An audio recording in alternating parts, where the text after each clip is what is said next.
All right, let's dive in. Today we're looking at the future of coastlines. Not just how they've changed over time, but how the changes happening now are so important. And get this, our main source is a Neil deGrasse Tyson Start Talk clip. Pretty cool, right?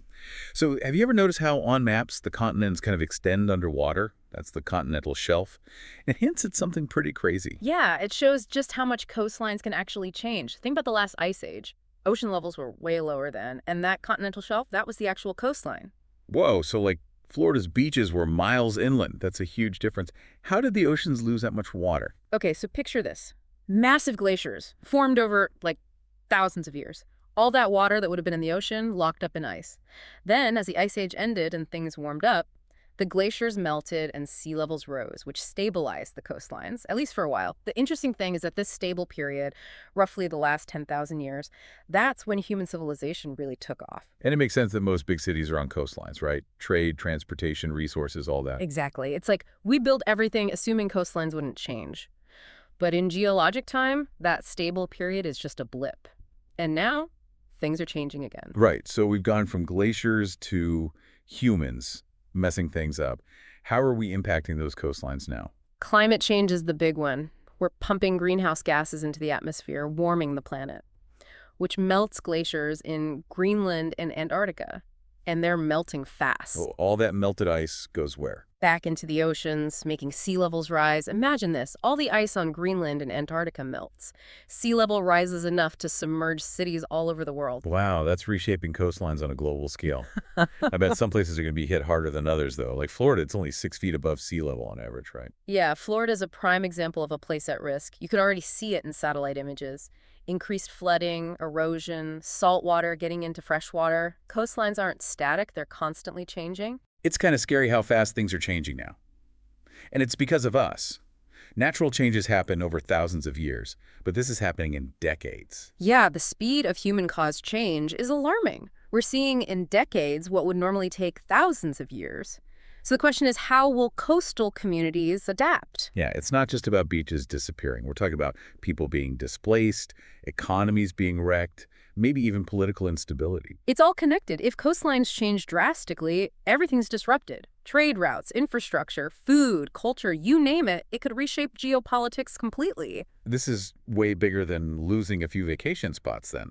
This is about the future of entire communities, whole countries even. So what about the people on the front lines? What are they dealing with right now and how are they coping? Honestly, it's mixed bag. Some coastal areas are already feeling the effects of rising sea levels. We're talking more flooding, erosion, even salt water getting into freshwater sources. Saltwater intrusion. Sounds kind of sci-fi. No, it's a real problem, especially for communities that rely on groundwater. For drinking water, for crops, you know? As sea levels rise, salt water can seep into those underground aquifers. Then the water's undrinkable and it damages crops. So it's not just about homes and businesses being flooded, it's about losing essential resources. What other challenges are these communities facing? Well, think about everyday life. Roads that flood during high tide, homes and businesses damaged by floods over and over, property values going down. The economic and social impacts are huge. Sounds like a constant struggle, so much uncertainty. Are there any communities doing a good job of adapting to all this? There are some really inspiring examples of resilience. Places finding ways to deal with these challenges. The Netherlands, for instance, they've always had to manage water. Rotterdam in particular has this philosophy of living with water. Right, I've heard about their floating homes and flood control systems. They've turned a challenge into an opportunity. Totally. They use green infrastructure like rooftop gardens. They absorb rainwater, so less flooding. They have water plazas that can handle floods when it rains a lot. They even build floating pavilions that move with the tides. That's amazing, a city that works with water, not against it. That's the key, moving from defense to adaptation and resilience. And it's not just the Netherlands. Where else are we seeing these innovative approaches? Take Bangladesh. It's one of the most densely populated countries, and it's very low-lying, super vulnerable to rising sea levels. But they're experimenting with floating gardens to grow food. Floating gardens, how does that even work? They build rafts from water hyacinth. It's a plant that grows really fast in water. They cover the rafts with soil and grow crops on them. Wow, agriculture for a world with higher sea levels, that's incredible. Any other examples of communities using nature to find solutions? Oh, yeah, absolutely. Louisiana, they're losing land really fast because of erosion and rising seas, so they're restoring oyster reefs. Oyster reefs, what do those do? They act like natural breakwaters. They reduce the energy from waves and trap sediment, which helps rebuild the shoreline. So they're using nature to protect themselves? That's pretty smart. Sometimes we forget that nature has already figured out how to deal with a lot of these problems. It's about working with nature, not fighting it. Like mangrove restoration, that's another great example. Mangroves are natural buffers against storm surges and erosion. These examples are pretty encouraging, but it's easy to feel overwhelmed by all of this. What can regular people do to make a difference, especially if they don't live near the coast? It's all about collective action. Each of us can make choices that reduce our carbon footprint. Things like using public transport, cycling more, using less energy. We can support businesses and organizations that are working towards sustainability. And it's really important to speak up and advocate for climate action, whether it's local initiatives or national policies. So even small changes, if enough people make them, can add up. What about those bigger policy decisions? What kind of policies do we need to help communities adapt to these changes? That's a crucial question. We need policies that encourage sustainable development, invest in infrastructure that can withstand these changes, and in some cases, support managed retreat. Managed retreat, what does that mean? It basically means relocating communities away from high-risk areas. It's a tough conversation because it involves people's homes, livelihoods, their sense of place. But sometimes, wouldn't it be the most realistic option, the most humane in the long run?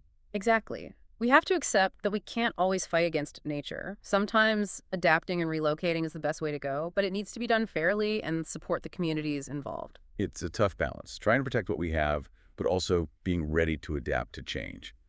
We've talked about the physical and economic impacts, but what about the less obvious consequences of rising sea levels? Like, what about the impact on human health?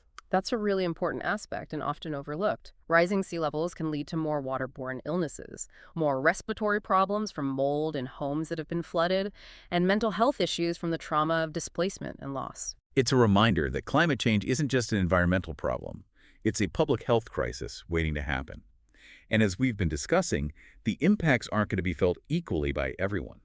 That's right. Low-income communities and communities of color are often in more vulnerable areas. They often have fewer resources to adapt to. They're likely to be hit the hardest. So we need to make sure that any solutions we come up with are fair and address the needs of those most at risk. We can't leave anyone behind in this. Absolutely. It's about creating a just and sustainable future for everyone. A future where we recognize how connected human and ecological systems really are. It's a reminder that we're shaping the future of humanity, not just coastlines. With all these challenges, it's easy to get discouraged. Are there any positive trends that give you hope for the future? Lots to be hopeful about. There's growing awareness of the issue, more innovation and technology focused on mitigation and adaptation, and a growing movement of people demanding action. It feels like we're reaching a turning point. The urgency of this situation is finally meeting the will to address it. That's where the power is. A global shift in mindset, from denial to action, from apathy to engagement. That gives me hope that we can handle this challenge and create a future that's more resilient and sustainable. Speaking of resilience, we've focused a lot on adaptation. But what about mitigation? What can we do to slow down the rate of sea level rise? We have to address the root cause, which is climate change. We need to drastically reduce our greenhouse gas emissions. That means switching to clean energy sources, being more energy efficient, and rethinking how much we consume. So solar panels, wind turbines, electric cars, plant-based diets, all those things we hear about but maybe think are too small to make a difference. Those individual actions, when millions of people do them, can have a massive impact. And it's not just individual choices. We need systemic change, policies that encourage clean energy, green infrastructure, and holding corporations accountable for their emissions. It seems like a huge undertaking, but also an incredible opportunity. Exactly. Think about the jobs created in the renewable energy sector, the economic benefits of being more energy efficient, the health benefits of cleaner air, and a sustainable food system. It's about changing the narrative, from sacrifice to opportunity, from burden to possibility. Absolutely. This isn't just about avoiding disaster. It's about creating a better future for everyone.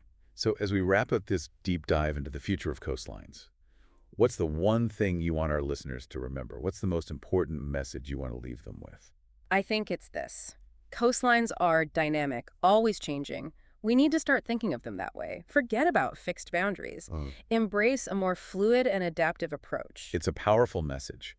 It challenges our assumptions about the world and reminds us that change is constant. It's also a message of hope, because with change comes opportunity. The opportunity to create a more sustainable and resilient future for ourselves and for generations to come. This has been a truly fascinating conversation. It's made me think about coastlines in a whole new way. Me too. It's been a great reminder of how interconnected everything is and how important it is to take action. Well, we've covered a lot of ground today, from the science of rising sea levels to the stories of communities on the front lines. It's a complex issue, but it's also an issue that demands our attention. We need to act now to protect our coastlines and our planet. That's a great point. Yeah. We can't afford to wait any longer. The time to act is now. Absolutely. The future of our coastlines and our planet depends on it. So what can our listeners do? What are some concrete steps they can take to make a difference? There are so many things we can all do. Reduce our carbon footprint, support sustainable businesses, advocate for change. Every little bit helps. Even small actions can add up to make a big difference. That's right. Together, we can make a difference. Thanks for joining us on this deep dive into the future of coastlines. We hope you found it informative and inspiring, and we hope it's motivated you to take action. Thanks for having me. It's been a pleasure talking with you. Until next time, keep exploring, keep learning, and keep fighting for a better future. And remember, the future is in our hands. Yeah, it's a mix, really. Some places are already getting hit hard. More flooding, more erosion, even saltwater getting into the freshwater. Saltwater intrusion. That sounds like a sci-fi movie. It's a real concern, though, especially for places that depend on groundwater, for drinking and for crops. As sea levels rise, the saltwater can get into those underground aquifers, makes the water undrinkable, and messes up the crops. So that's not just houses and businesses at risk, it's essential resources too. What kind of challenges are these communities up against? Think about just everyday life. Roads that flood when the tide comes in, homes and businesses getting flooded over and over, property values plummeting. The economic and social impact is massive. It sounds like constant uncertainty and disruption. Are there any places that are adapting well to this, though? There are some really inspiring examples of resilience out there. The Netherlands, for example. They've always had to deal with water management. Rotterdam, they have this whole philosophy of living with water. Yeah, I've heard about their floating homes and flood control systems. Yeah. It's like they've turned a problem into an opportunity. Exactly. They use a lot of green infrastructure, like rooftop gardens, to absorb rainwater, so there's less flooding. They have water plazas that can handle floods when it rains a lot. And they even build floating pavilions that move up and down with the tides. That's incredible. A city that works with water instead of trying to fight it. That's the key, shifting from defense to adaptation to resilience, and it's not just happening in the Netherlands. Where else are people trying these new approaches? Bangladesh is a good example. It's one of the most densely populated countries in the world, and it's really low-lying, super vulnerable to rising sea levels. But they're experimenting with these floating gardens to grow food. Floating gardens? How does that work? They basically build rafts out of water hyacinth. It's a plant that grows super fast in water. Then they cover the rafts with soil and grow crops on them. Wow, that's like agriculture reimagined for a world with higher sea levels. That's ingenuity right there. Are there other examples of communities turning to nature for solutions? Oh, yeah, definitely. Louisiana, they're losing land quickly because of erosion and rising seas, so they're working on restoring oyster reefs. Oyster reefs? What do those have to do with anything? They act like natural breakwaters. They reduce the energy of the waves hitting the coast, and they trap sediment, which helps rebuild the shoreline. So they're using nature to protect their coastline. Yeah. It's amazing how nature often has solutions to the problems we face. Exactly. It's about working with natural processes, not against them. Like mangrove restoration, that's another great example. Mangroves are natural buffers against storm surges and erosion. It's encouraging to hear about these projects, but it's still easy to feel overwhelmed by the scale of this issue. What can people do to help, even if they don't live on the coast? It's all about collective action. Every little bit helps. We can all make choices that reduce our carbon footprint. Taking public transportation, riding bikes, using less energy at home. We can support businesses and organizations that are committed to sustainability. And we can use our voices to advocate for climate action, from local initiatives to national policies. So even small changes, if enough people make them, can add up. What about those bigger policy decisions, though? What kind of policies do we need to help communities adapt to these changes? That's a critical question. We need policies that incentivize sustainable development, investing in infrastructure that's resilient, that can handle these changes, and sometimes supporting managed retreat. Managed retreat, what's that? It's basically relocating communities away from high-risk areas. It's a difficult thing to talk about because it involves people's homes, their livelihoods, their sense of place. But in some cases, wouldn't that be the most realistic option? And the most humane in the long run? Exactly. We have to recognize that we can't always hold back the sea. Sometimes the best course of action is to adapt and relocate, but it needs to be done in a way that's fair and that supports those communities. It's a tough balance to strike, trying to protect what we have while being willing to adapt to change. We've talked a lot about the physical and economic impacts of sea level rise. But what about the less obvious impacts? Like, how does it affect human health? That's a really important point and often overlooked. Rising sea levels can lead to an increase in waterborne illnesses, respiratory problems from mold in flood-damaged homes, and mental health issues stemming from the trauma of displacement and loss. It's a reminder that climate change isn't just an environmental problem. It's a public health crisis in the making. And as we've been discussing, the impacts aren't going to be felt equally by everyone. You're absolutely right. Low-income communities and communities of color are often located in more vulnerable areas, and they often have fewer resources to adapt, so they're likely to be hit the hardest. So we need to make sure that any solutions are equitable, that they address the needs of the most vulnerable people. We can't leave anyone behind. Absolutely. It's about creating a just and sustainable future for everyone, and recognizing how deeply connected human and ecological systems really are. It's not just about coastlines, it's about the future of humanity. But it's easy to get bogged down in all the doom and gloom. Are there any positive trends that give you hope? Definitely. There's a lot to be hopeful about. There's a growing awareness of the issue. There's a surge in innovation and technology aimed at mitigating and adapting to climate change. And there's a growing movement of people demanding action. It feels like we're reaching a tipping point. The urgency of the situation is finally meeting the collective will to do something about it. Yeah, and that's where the power lies. It's a global shift in mindset, from denial to action, from apathy to engagement. And that makes me hopeful that we can navigate this challenge and create a more resilient and sustainable future. You mentioned resilience, and we've talked a lot about adapting to these changes. But what about mitigating them? What can we do to slow down the rate of sea level rise? Well, we have to address the root cause, which is climate change. We need to dramatically reduce our greenhouse gas emissions. And that means transitioning to clean energy sources, improving energy efficiency, and rethinking our consumption patterns. So things like solar panels, wind turbines, electric cars, plant-based diets, all those things we hear about but maybe think are too small to make difference. Those individual actions, multiplied across millions of people, can have a huge impact. And it's not just individual choices. We need systemic change. We need policies that incentivize clean energy, invest in green infrastructure, and hold corporations accountable for their emissions. It sounds like a massive undertaking, but it also sounds like an incredible opportunity. Exactly.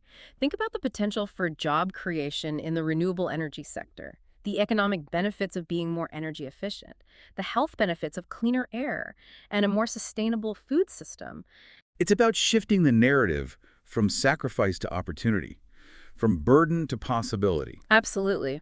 This isn't just about averting disaster, it's about creating a better future for everyone. So as we wrap up this deep dive into the future of coastlines, what's the one key takeaway you want listeners to remember?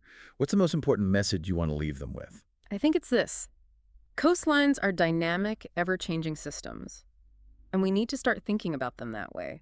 We need to move beyond the idea of fixed boundaries and embrace a more fluid and adaptive approach. It's a powerful idea. It challenges our assumptions about the world and reminds us that change is a constant. And it's a message of hope, because with change comes opportunity, the opportunity to create a more sustainable and resilient future for ourselves and for generations to come. It's been a fascinating conversation. I'm looking at coastlines in a whole new way now. Me too. It's been a great reminder of how interconnected everything is and how important it is to take action. We've covered a lot of ground today, from the science of rising sea levels to the stories of communities on the front lines. It's a complex issue, but it's one that we can't ignore. We need to act now to protect our coastlines and our planet. You're right. We can't afford to wait any longer.